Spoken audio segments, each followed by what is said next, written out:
Muy buenas tardes a todos. En primer lugar, permítame que agradezca muy sinceramente a la Facultad de Derecho y en particular al Departamento de Derecho Administrativo la invitación para estar aquí en este seminario tan importante. Obviamente, yo voy a hacer una exposición desde el punto de vista del derecho español, todo más desde el punto de vista del derecho europeo, puesto que no me es conocido la situación en derecho chileno. Y me gustaría partir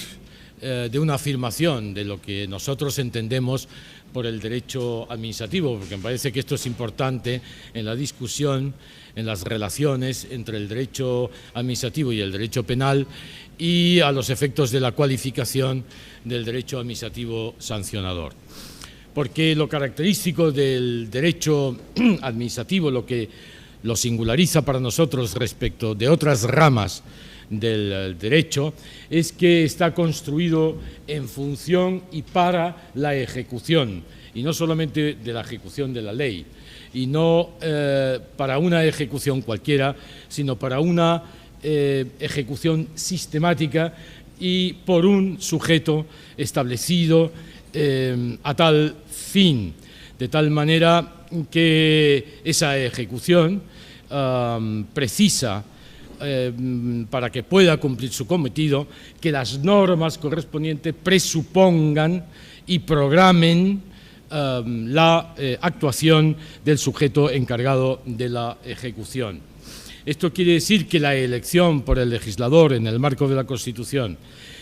de la administrativización de una materia o de un sector de la realidad implica de suyo, por eso, la responsabilidad y la cualificación específicas de ese sujeto, es decir, de la administración pública.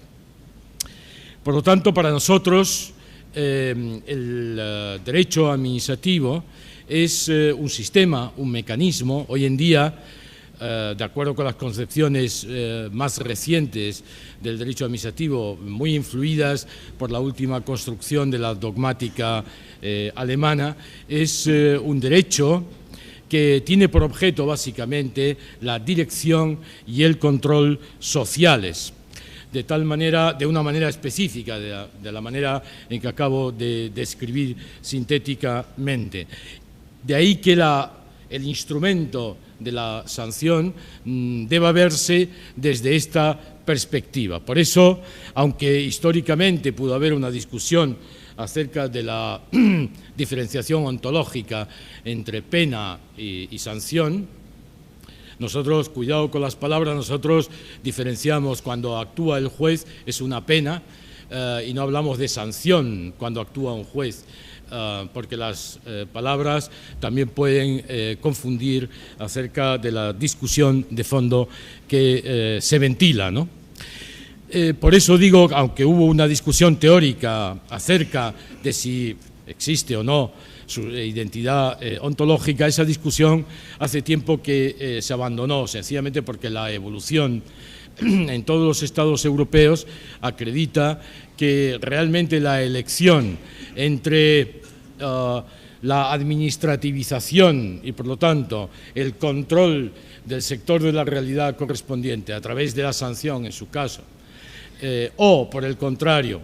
la desregulación, digamos, la entrega al juego de la vida social espontánea y, en su caso, el establecimiento de límites penales, es una opción política de regulación de la vida social que cambia, y de hecho en el continente europeo ha cambiado. A lo largo del siglo XX ha sido observada una despenalización masiva en favor del instrumento administrativo, cosas que antes estaban en el Código Penal pasaron a ser administrativizadas, mientras que en la época reciente se observa un movimiento contrario. Esto es así, además, porque la relación entre el derecho penal y el derecho administrativo es muy estrecha, a pesar de que ha sido tradicionalmente conflictiva, y de otro lado, digamos que la doctrina no se ha ocupado con detenimiento de establecer una dogmática de las relaciones sistemáticas entre ambas ramas del derecho. La evolución actual del derecho, de las relaciones entre el derecho penal y el derecho administrativo, aparecen muy condicionadas también por la evolución político, social, económica y de los ordenamientos jurídicos, al final, que se produce en el trasfondo, para nosotros, del desplazamiento del centro de gravedad del Estado social, sea bien prestador de servicios, o sea, como ahora, fundamentalmente, mero garante de la prestación de los servicios.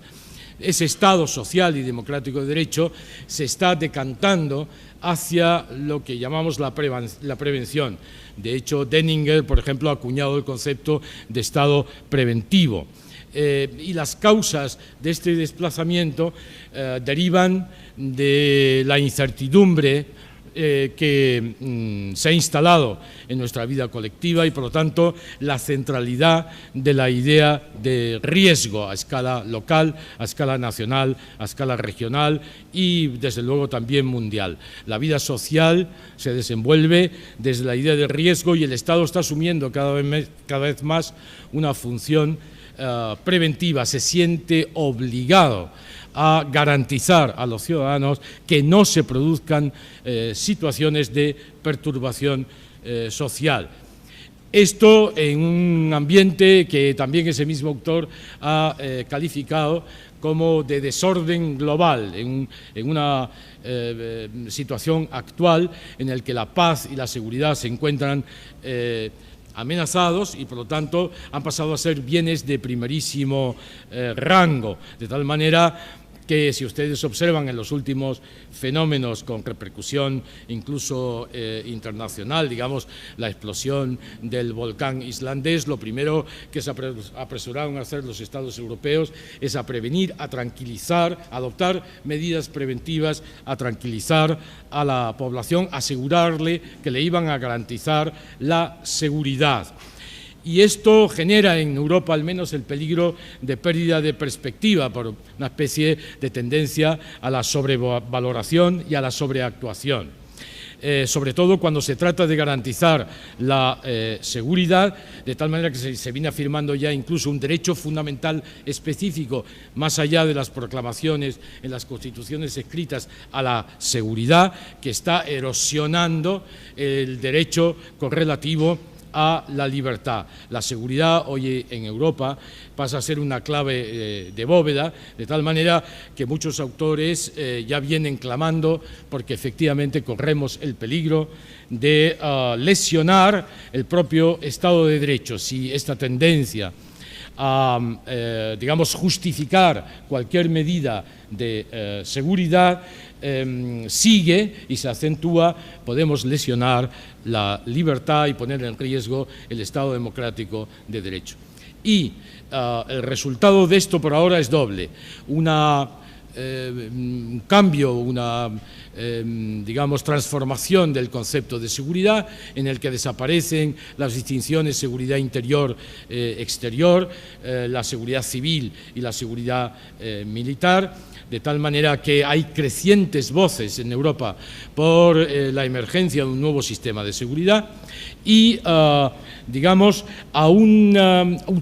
recurso, como he dicho antes, cada vez más acentuado hacia la aplicación del derecho penal, pero desde planteamientos incluso desorientadores de la función propia siempre en el Estado democrático de derecho del derecho penal, como el defendido por Jacobs del derecho penal del enemigo, puesto que los que amenazan nuestra seguridad no, digamos, respetan nuestras reglas, no podemos aplicarles las garantías del derecho penal y debemos construir una reacción penal ad hoc para los mismos, por lo tanto disminuyendo las garantías. Por lo tanto, en este contexto no es de extrañar que en Europa al menos la relación recíproca entre el derecho administrativo y el derecho penal viene experimentando unas alteraciones verdaderamente importantes. Hay un solapamiento del derecho penal sobre el derecho administrativo, que el derecho penal ha abandonado su posición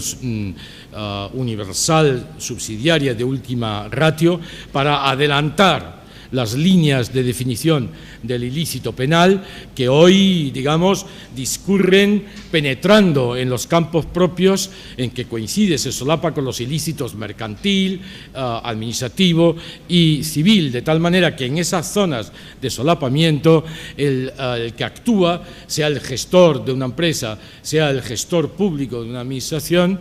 no tiene seguridad acerca de si la respuesta a una supuesta infracción va a ser de la legalidad, va a ser administrativa, va a ser mercantil o va a ser incluso penal. De hecho, el fenómeno que se viene produciendo, por ejemplo, en España, como consecuencia de la corrupción urbanística, básicamente, de las autoridades públicas, es que la respuesta primaria del Estado, y más efectiva, por cierto, ha sido la de la jurisdicción penal, con la consecuencia de que la valoración de las conductas regidas en principio por el derecho administrativo se producen por el juez penal directamente, desde sí mismo, atravesando o desconociendo el derecho penal. Y esto implica un trastocamiento, digamos, de lo que los alemanes llaman de las relaciones recíprocas entre el derecho penal y administrativo, como dos ramas que están muy relacionadas y que juegan respectivamente como reservas de implementación. El derecho administrativo respecto al derecho penal y el derecho penal respecto del derecho administrativo. De tal manera que, como ha sido frecuente hasta ahora, que el derecho administrativo, o si lo miramos desde el otro lado, el derecho penal haya utilizado el derecho administrativo para la tipificación de ilícitos penales, lo que se teoriza en Europa bajo la rúbrica de impronta administrativa del derecho penal, en la medida en que la tipificación de un delito recurre, digamos, a la normativa administrativa para integrar el tipo delictivo, el tipo de transgresión penal, entonces corremos el riesgo, y ha sido denunciado por la doctrina, no solamente en España, sino también en Francia y en otros países, también en Alemania, corremos el riesgo de un vaciamiento por el derecho penal, si este fenómeno progresa, del derecho administrativo en su función más específica, a la que yo hice alusión al principio. Les podía poner algunos ejemplos a este respecto, pero creo que lo más correcto será, para no incurrir en digresión, para destacarles a ustedes, para hacer notar cuál es la gravedad del problema, en que realmente este problema descansa en la combinación de la autosuficiencia universal que postula para sí misma la valoración que hace el juez penal de las relaciones sociales, con el avance de la técnica de la criminalización de la infracción de normas administrativas, por ejemplo, en los delitos de ordenación del territorio o del urbanismo o del medio ambiente, muy significativamente. Y consiste el problema en la quiebra de la lógica de las relaciones y de las interacciones entre las ramas del derecho, y por lo tanto en la quiebra del ordenamiento como sistema. Y estamos empeñados en Europa en intentar reconstruir, digamos, esas relaciones sistémicas. En gran parte este problema proviene de, digamos, la lógica de la época actual, en donde la política recurre indebidamente a una especie de coyunturalismo, en donde para resolver determinados problemas acuciantes, los políticos dan como respuesta inmediatamente la criminalización de los supuestos que se producen en la vida real, como respuesta política, y por tanto se están produciendo tipificaciones penales que podríamos llamar coyunturales o corresponden a un tacticismo coyunturalista que obviamente lesionan, como digo, el sistema, o por lo menos la erosionan, ¿no? Bueno, vista esta panorámica general de la problemática de las relaciones entre el derecho penal y el derecho administrativo, podemos intentar abordar ahora el asunto desde el derecho administrativo. ¿Qué significa en el derecho administrativo la respuesta sancionadora? Para nosotros, conecto con lo que dije al principio, la sanción no es sino una técnica más de control, por lo tanto, digamos que no hay nada peculiar en el ejercicio de la potestad sancionadora que extraiga esta forma de actuación administrativa de la lógica general de la actuación de la administración pública. La prueba de que, en definitiva, las dificultades que padecemos traen causa un poco de la tradición de los estados de derecho establecidos, que en definitiva traen causa de la revolución burguesa francesa y por lo tanto de la reacción frente a la libertad con que en el antiguo régimen el poder podía imponer males, infligir males a los súbditos con arbitrariedad, pues las constituciones están preocupadas por establecer una serie de garantías, y estas garantías tienen una vis expansiva que nos dificulta luego la calificación en cada rama correctamente de las distintas respuestas. Y digo, la prueba de que esto es así es que derechos modernos surgidos en la actualidad, como por ejemplo el derecho comunitario europeo, que surge en 1957, no conocen estas dificultades, y para la jurisprudencia del Tribunal Europeo de Justicia, la potestad sancionadora forma parte natural del encargo de la ejecución de normas administrativas, de tal manera que si las normas dictadas por las instituciones comunitarias, directivas o reglamentos, encomiendan a la Comisión Europea, diríamos es el poder ejecutivo de la Comunidad Europea, le encomiendan sencillamente la ejecución,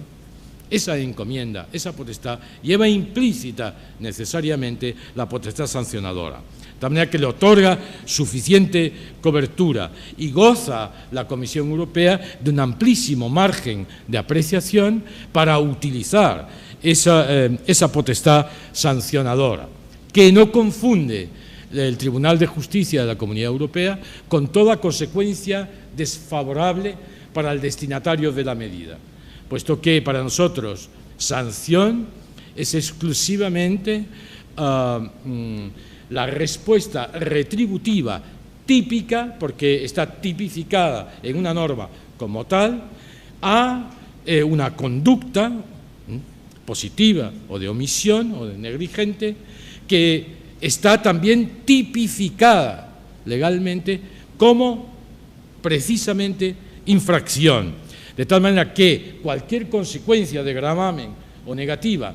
que no responda a estas características será consecuencia negativa, pero no es una sanción y por lo tanto no está sujeta al derecho sancionador ni a sus garantías. Pero fíjense ustedes que, aunque siempre en el derecho comunitario europeo, aunque el ejercicio de la potestad sancionadora deba respetar determinadas garantías, la Comisión Europea goza de un amplísimo margen de apreciación para determinar la sanción. O sea que aquí el principio de tipicidad, digamos, de la sanción es muy flexible, de tal manera que el único control efectivo, diríamos, que el Tribunal de Justicia Europea utiliza ante el ejercicio de la potestad sancionadora es el principio de proporcionalidad, a partir de las circunstancias concretas del caso en el que se produzca ese ejercicio de la potestad sancionadora. Por supuesto que esto no significa que ese tribunal no haya desarrollado una serie de garantías, la presunción de inocencia, el principio non bis in idem, el derecho de defensa, de tal manera que no caben las sanciones de plano, y el principio de responsabilidad personal. Pero ojo con el principio de responsabilidad personal, porque de lo que la preocupación que tiene el Tribunal de Justicia Europeo es que realmente la conducta que se aparta de lo querido por el legislador sea retribuida efectivamente. De tal manera que, por ejemplo, cuando una empresa cambia de forma jurídica, ¿no?, se reconstituye a los efectos de evitar que la imposición de una sanción, bajo su forma anterior había incurrido en una infracción y entonces cambia de veste para que la personalidad sea distinta, dice que eso no enerva, no transforma, no altera y por lo tanto sigue jugando la responsabilidad personal respecto de la nueva empresa, de la nueva organización.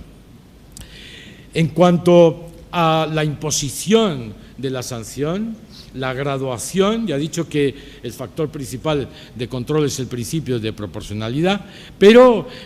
la Administración puede emplear un gran elenco variado de criterios a los efectos de graduar la sanción. Y estos criterios, no, dice el Tribunal, no son taxativos, no son exhaustivos, sino que de cada vez hay que establecerlos a partir de las circunstancias del caso. Bueno, dicho esto, para que ustedes vean que realmente en los derechos, diríamos, actuales no se plantean estas cuestiones ontológicas de que discutimos aquí, veamos cuál es la situación en el derecho español. En el derecho español, como toda constitución que pretende insertarse en el mundo occidental de la cultura de los estados democráticos de derecho, aparece, digamos, esta reacción en nuestro caso, recordando como una especie de vacuna lo que pasaba en el antiguo régimen frente a la dictadura, y la propia Constitución introduce confusión, porque al establecer las garantías en los artículos 24, 25 y 26, derecho de defensa, el principio de tipicidad, el principio de legalidad, la presunción de inocencia, etcétera, etcétera, efectivamente utiliza el modelo de las garantías penales, como es lógico, y por lo tanto, digamos, la enumeración de garantías que establece la Constitución es una enumeración tomada del derecho penal. Pero, sin embargo, dice que esas garantías son aplicables tanto a la imposición de penas como a la imposición de sanciones administrativas. Y aquí es donde radica la introducción de la confusión, porque aquí parece que la Constitución está estableciendo una identidad ontológica, que la sanción es como una especie de alternativa menor a la pena penal. Pues bien, esto ha hecho que, desde luego, esto viene también de atrás, en el que la jurisprudencia del Tribunal Supremo, en la época de la dictadura, para hacer frente justamente a la arbitrariedad, como el derecho administrativo no tenía legislativamente proclamadas las garantías para el ejercicio de la potestad sancionadora, montó esta tesis del el poder punitivo del Estado, a los efectos de hacer el puente a través del poder punitivo del Estado desde las garantías penales al derecho administrativo sancionador. Y esto ha tenido repercusión en la Constitución por las razones que les he expuesto, de tal manera que el Tribunal Constitucional Español, sin pensárselo mucho, ha dicho que efectivamente existe un poder punitivo estatal del cual derivarían el poder del juez penal y el poder sancionador administrativo. Pero esto hay que ponerlo en cuestión. ¿Dónde está dicho que hay un poder punitivo del Estado? Es una cosa que, empleando el lenguaje que aquí se ha utilizado, es metafísico, es metaconstitucional. No está dicho en ningún lado. Lo que hay en la Constitución es una serie de garantías frente a la posibilidad que tiene el Estado de infligir males a los ciudadanos. Pero no existe una confusión entre poder penal y poder administrativo. Hay un problema en el modelo constitucional, puesto que en él no se da una correspondencia exacta entre función y organización, de tal manera que no hay lo que hay verdaderamente en la Constitución es una ausencia de monopolio judicial para infligir un mal. Este poder de infligir un mal por una conducta tipificada está repartida entre el Poder Judicial y la Administración Pública. La prueba de que no son cosas idénticas es que el poder de la Administración aparece limitado en esos artículos 24, 25 y 26, de tal manera que dice la Constitución que la Administración civil, no así la militar, que siempre, en fin, tiene excepciones, ¿no? La Administración civil no puede imponer sanciones privativas de la libertad. Es decir, el poder sancionador de la Administración es un poder secundario, no puede infligir un mal que afecte a la libertad, que restrinja la libertad. ¿Esto qué quiere decir? Que lo importante en la Constitución española, dado ese modelo, es salvaguardar la posición del juez penal como garante de la libertad personal, que la Administración en ningún caso puede, digamos, lesionar. Nuestra Constitución, y desde luego esto pasa en Europa en general, en la Europa continental, se aparta del modelo, por lo tanto, judicialista perfecto, lo que no significa que haya una coexistencia perfecta entre el poder del juez y la potestad sancionadora administrativa. La concurrencia entre las dos no es perfecta, es imperfecta, ni es equivalente ni es perfecta. La norma pretende separarlos, no solamente por la distinta terminología. Una cosa es el delito falta, que siempre es penal, otra cosa es la infracción y la sanción, que siempre es administrativa. Y porque establece límites específicos, como antes he dicho, para la potestad sancionadora, lo cual quiere decir que la finalidad institucional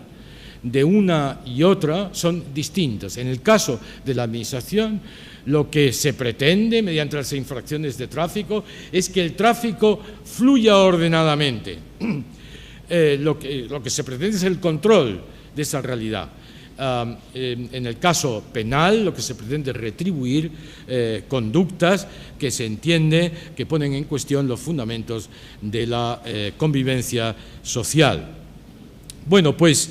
es claro que en función de esto el poder que tiene de sancionar, de infligir un mal a la Administración, es de mucho menor alcance que el que tiene el juez. Lo cual no quiere decir, que también aquí he oído, para nosotros, yo estoy diciendo para nosotros, para que ustedes tengan el contraste, no quiere decir que la importancia económica de la sanción administrativa no pueda ser mayor que la sanción que pueda poner un juez penal, porque es que las circunstancias son muy distintas. Si yo soy un promotor urbanístico que he hecho una urbanización ilegal de 500 hectáreas, transformando un recurso natural escaso del suelo, de tal manera que prácticamente lo hago irreversible, y por lo tanto afectando a la colectividad seriamente y obteniendo en venta anticipada, digamos, ilegal a terceros unos beneficios de X millones de euros, no le puedo poner 1.000 euros de multa. Es más, en nuestro caso, la sanción administrativa lo que intenta justamente para lograr el control social no solamente es que la multa sea suficiente para que experimente el ciudadano infractor el mal que se le inflige, sino que si hay diferencia entre la multa y el beneficio ilegítimo obtenido, se impone el decomiso o comiso del beneficio ilegalmente obtenido como medida accesoria de la sanción administrativa. Por tanto, yo creo que la cuestión de las cuantías no guarda relación con, digamos, las relaciones y la diferenciación entre pena y sanción, entre infracción y delito o falta. Quiere decirse, por lo tanto, que al igual que en el resto de Europa, para nosotros, en España, no existe una diferencia de naturaleza. Lo que hay es una opción política distinta por un instrumento u otro instrumento en función de los bienes jurídicos que están presentes.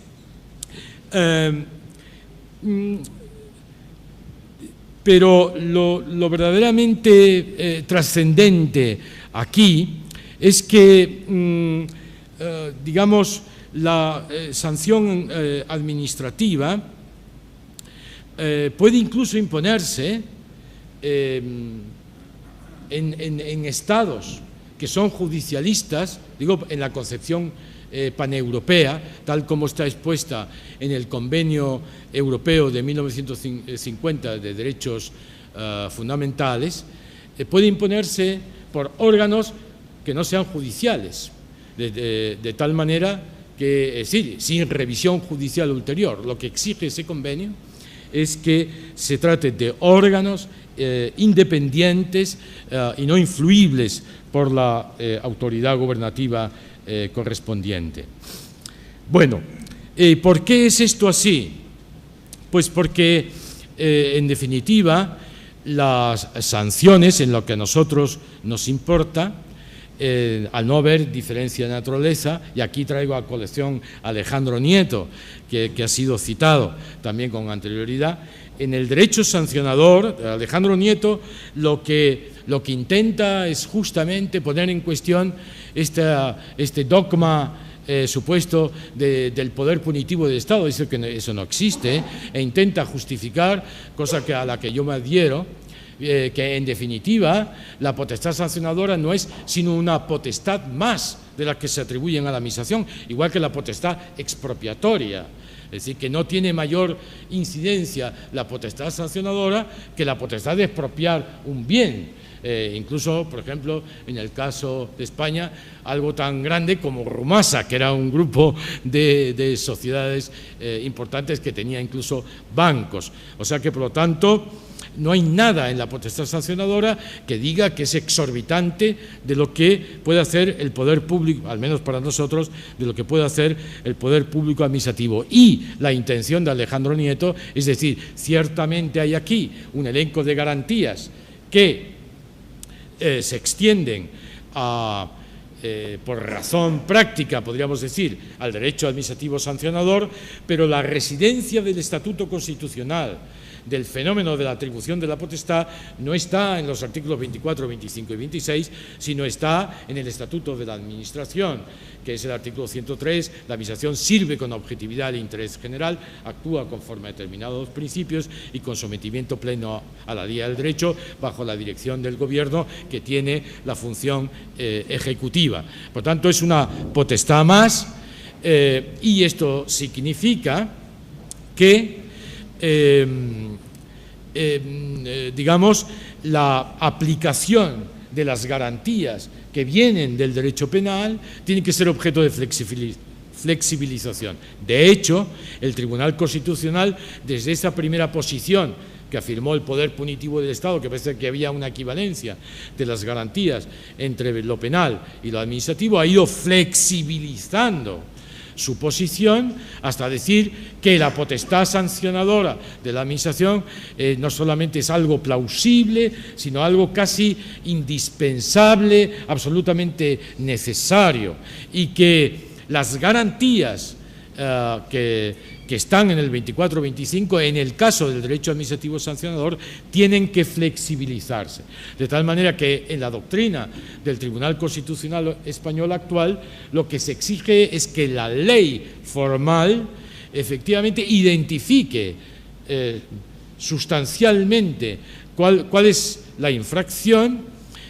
y diga cuál es el límite de las sanciones imponibles, pero puede descargar en el nivel reglamentario la precisión, el desarrollo de la tipificación de las infracciones y la tipificación de las sanciones correspondientes a cada una de las infracciones. Esa flexibilización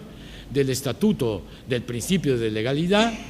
llega a tal punto en algunas ocasiones que, por ejemplo, cuando se da autonomía funcional, en el caso de las administraciones corporativas, es decir, cuando el legislador decide agrupar forzosamente un sector de la realidad y sacarlo del ámbito del radio de acción de la libertad de asociación, colegio de abogados, cámaras de comercio, o sea que yo tengo que estar adscrito, asociado forzosamente al colegio de abogados. El colegio de abogados ejerce una potestad deontológica, que es una potestad delegada por el Estado, es una potestad disciplinaria, sancionadora, y aquí se admite que el principio de tipicidad pueda ser cumplido por la norma deontológica. No hace falta ni siquiera una ley. La norma deontológica aprobada por los propios colegios de abogados. Y en el caso de los municipios, que es una variante de la administración territorial universal, consistente en la autoadministración, porque somos los propios ciudadanos, vecinos, los que elegimos a nuestros administradores, y por tanto es un fenómeno parecido al de los colegios, pero sin embargo universal, territorial, no funcional, y además es una administración democrática.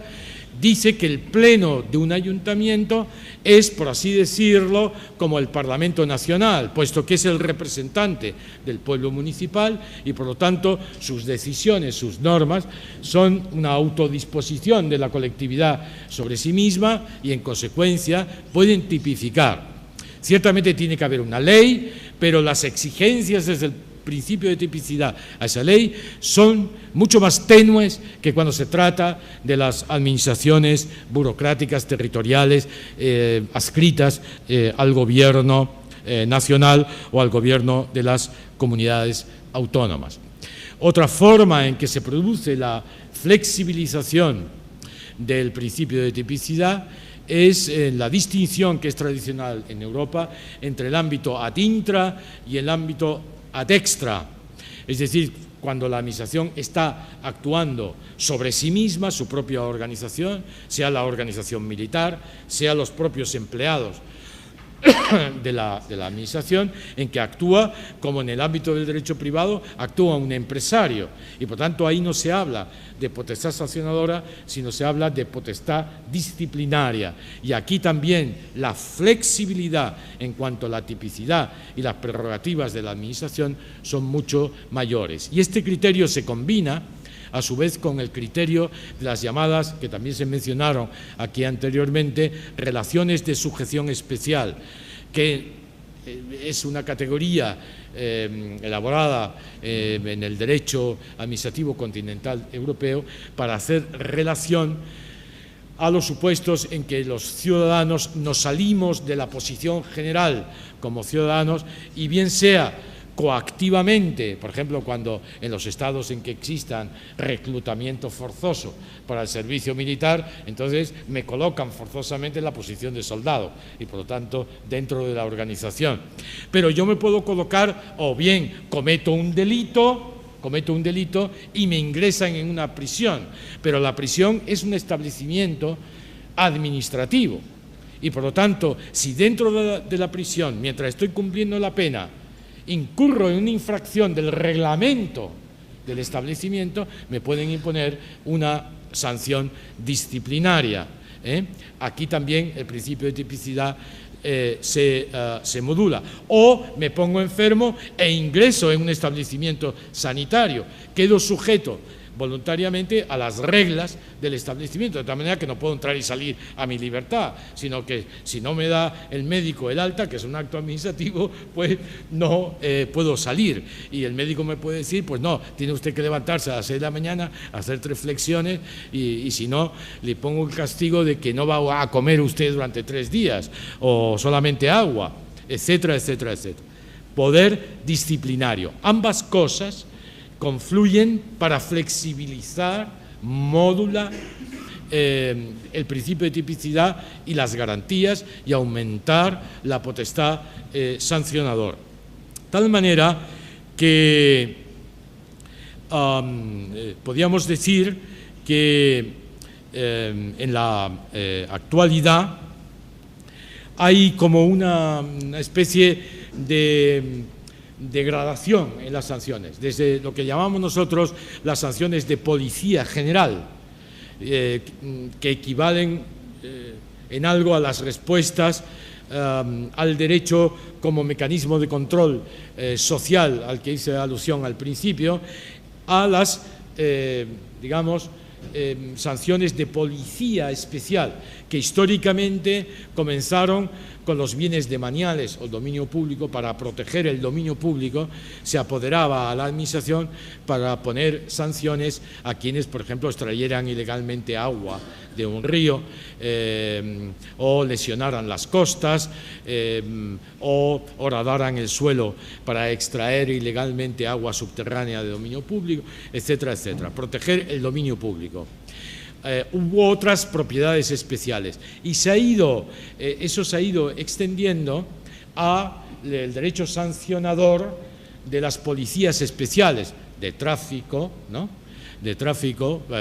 de carreteras, de sanidad, de, en fin, todas las ramas de acción de la administración pública. De suerte que el modelo de los principios, ahora a los que por último vamos a hacer relación para no cansarles, cuáles son verdaderamente los principios que hoy están tipificados en España como específicos de los principios de la potestad sancionadora, aunque naturalmente deban respetar las garantías constitucionales, lo que hemos dicho, diríamos, estos principios responden a esta idea de que la potestad es una potestad administrativa distinta absolutamente del poder punitivo del juez penal. Bueno, ¿cuáles son entonces los principios que rigen hoy, muy rápidamente, porque tampoco los voy a cansar a este respecto? Teniendo en cuenta lo que hemos dicho de la gradación, de la modulación de esas garantías en función de si el poder de sancionar opera en el ámbito de la relación general de subordinación del ciudadano al poder u opera en ámbitos internos organizativos de la administración o de relaciones de sujeción especial, en el entendido que desde luego las relaciones de sujeción especial están en crisis en el continente europeo, porque desde la Constitución los tribunales constitucionales han dicho que sí, que puede haber una modulación, pero que incluso un preso, por poner un ejemplo, tiene los derechos fundamentales. Por tanto, el núcleo de derechos fundamentales tiene que ser respetado también en el caso de la relación de sujeción especial. Bueno, ¿cuáles son estos principios para que ustedes se hagan una idea? Pues se entiende que la garantía del principio de legalidad rige también. Primero es el principio de legalidad, rige en el derecho administrativo y que contiene dos garantías. Cuidado, no son derechos fundamentales, son garantías, porque nosotros hablamos de derechos cuando la posición subjetiva tiene un ámbito determinado. Yo soy propietario de esta chaqueta, ¿no? O el derecho de propiedad tiene un ámbito determinado. Pero cuando lo que establece la norma es transversal, de tal manera que no tiene un contenido propio, garantía de la libertad de movimiento en cualquier ámbito de la vida en que se produzca. Entonces es una garantía, no es un derecho. funciona como un derecho, pero no hay que confundirlo con los derechos sustantivos. Entonces, esta garantía que implica el principio de legalidad es doble. Una, dice el Tribunal Constitucional, es de orden material o sustantivo y de alcance absoluto. De tal manera que tiene que haber una predeterminación normativa precisa y previa de las conductas ilícitas. Desde luego los hechos objetivos no pueden ser objeto de sanción. Y tiene que haber, por tanto, una predeterminación normativa de las conductas ilícitas, de las infracciones y de sus sanciones, con todas las modulaciones de flexibilización que hemos dicho. La segunda garantía es de orden formal y relativo. Esa predeterminación, y aquí es donde viene la modulación, tiene que hacerse precisamente por ley formal, salvo que pueda colaborar el reglamento, ¿no? Y entonces la ley lo que tiene es una tenue regulación de principio que opere la autonomía municipal, que opere la autonomía de la administración corporativa, que opere la modulación de la relación de sujeción especial, en cuyo caso la posición del reglamento se incrementa hasta llegar, en el caso de la ordenanza municipal, a poder verdaderamente tipificar infracciones y sanciones. Lo que se exige en todo caso como núcleo último de la ley, en el principio de legalidad, esta garantía relativa, es que la ley contenga los elementos esenciales de la conducta antijurídica y la naturaleza y los límites máximos de la potestad sancionadora, de las sanciones, a los efectos de que el reglamento quede efectivamente subordinado. La ley lo que no puede hacer es servir de llave formal para abrirle el campo del derecho sancionador al reglamento, sin establecer ningún parámetro material que permita controlar lo que está haciendo el reglamento, siquiera sea a título de grandes principios. Pero ya he dicho que el ámbito de colaboración del reglamento con la ley es muy amplia. La segunda garantía es que la potestad debe ejercitarse precisamente por el órgano que tenga asignado la competencia. Y aquí tampoco hay una equivalencia con el juez predeterminado por la ley, sino que es una regla de orden público típica del derecho administrativo, de tal manera que, como ustedes saben, el ejercicio de la competencia por un órgano que no la tiene determina la nulidad del acto administrativo, porque las cuestiones de competencia son unas cuestiones de orden público. Pero además implica que ese órgano tiene que actuar de acuerdo con el procedimiento legalmente previamente establecido y conforme a los principios que solamente voy a enunciar para poder terminar. La garantía procedimental, como ustedes fácilmente comprenderán, es absolutamente capital, y aquí es donde se ve cómo la influencia del derecho penal ha llevado, yo discrepo, se ha citado también a García-Enterría, pero la cita de García-Enterría se refiere a que el derecho administrativo fue prebecariano, pero no es que hoy sea prebecariano. De tal manera que hoy, curiosamente en España, el derecho administrativo sancionador es más garantizador que lo penal. ¿Por qué? Por una razón muy sencilla. No es porque el derecho penal sustantivo no sea más garantizador, que lo es, sino porque como la persecución del delito está encomendada inquisitivamente al juez instructor, y el juez es garante de la libertad, frente al instructor hay muchas menos garantías porque es el propio juez el que instruye. De tal manera que hoy es perfectamente posible que te estén investigando, imputando, sin decirte de qué te acusan o cambiándote la acusación 15 años, mientras que eso en el derecho administrativo es imposible. De tal manera que hay una regla, por ejemplo, del procedimiento que dice que el primer acto de incoación tiene que decir ya de qué se me acusa, cuál es la infracción en concreto y cuál es la sanción prevista por la norma para, y en qué grado de culpabilidad se cree la administración que se ha cometido la infracción. Por lo tanto, todo eso a posibilitar desde el principio el derecho de defensa. Por supuesto, se aplica el principio de irretroactividad, también en los mismos términos que el derecho penal. Quiere decirse que la norma administrativa más favorable, ¿no?, se aplica, aunque sea posterior. Y donde se aprecia, digamos, más la modulación, pero tampoco aquí hay que, digamos, decir que el derecho administrativo es como más laxo y que la tipificación de las infracciones se produce de una manera con grandes cláusulas. El derecho penal, por lo menos el español y desde luego el continental europeo, está lleno, pero lleno de cláusulas en blanco, de remisiones a normas en blanco, de tal manera que el tipo es indiscernible desde el propio Código Penal y desde luego con remisiones cada vez más acusadas a normas administrativas que sin cambiar el tipo penal cambia sin embargo la norma administrativa y por lo tanto el propio tipo penal. Por ejemplo, pues homicidio negligente con infracción de reglamentos. Entonces, pues depende de lo que diga el reglamento, obviamente. Entonces, ¿será homicidio o no será homicidio? Por lo tanto, digamos que también el derecho penal se ha flexibilizado en materia de tipificación de las conductas y en materia de colaboración, como ustedes ven, de la norma reglamentaria.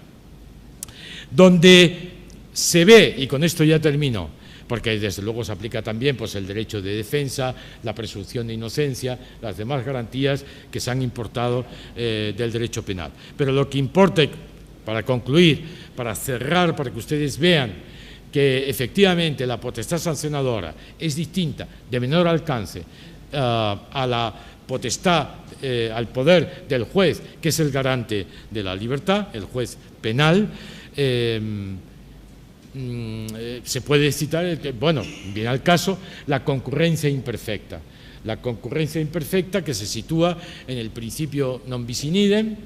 que es un principio que no está entre las garantías expresas de la Constitución, pero que el Tribunal Constitucional la ha deducido implícitamente de las garantías que están en los preceptos que yo he citado.